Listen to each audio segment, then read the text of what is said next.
بسم الله الرحمن الرحيم والمرسلات عرفا فالعاصفات عصفا والناشرات نشرا فالفارقات فرقا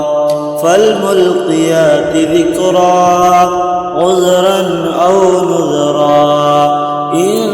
إنما توعدون لواقع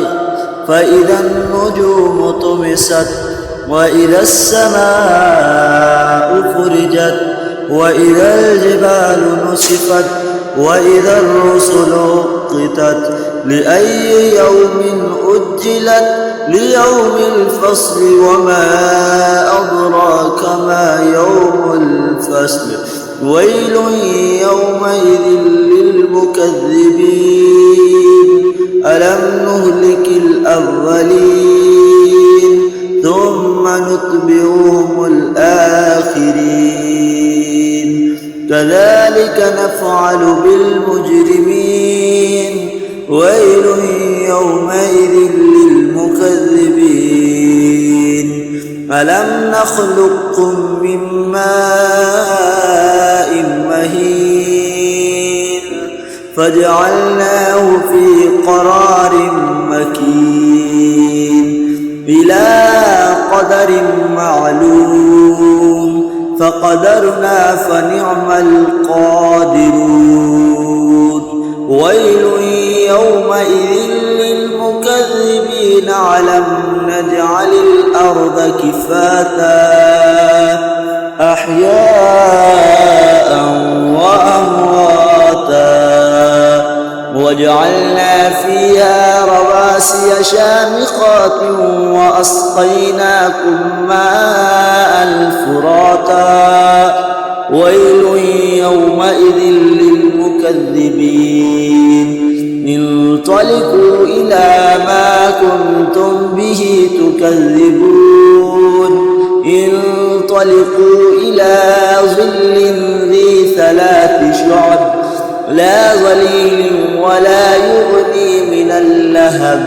إنها ترمي بشرر كالقصر كأنه جمالة صفر ويل يومئذ للمكذبين هذا يوم لا ينطقون ولا يؤذن لهم فيعتذرون ويل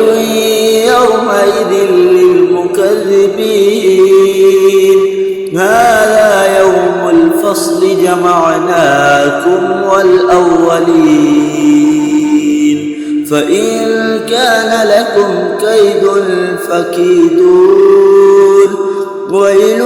يومئذ للمكذبين إن المتقين في ظلال وعيون وفواكه مما يشتهون كلوا واشربوا هنيئا بما كنتم تعملون إنا كذلك نجزي المحسنين ويل يومئذ للمكذبين كلوا وتمتعوا قليلا إنكم مجرمون ويل يومئذ للمكذبين وإذا قيل لهم اركعوا لا يركعون ويل يومئذ للمكذبين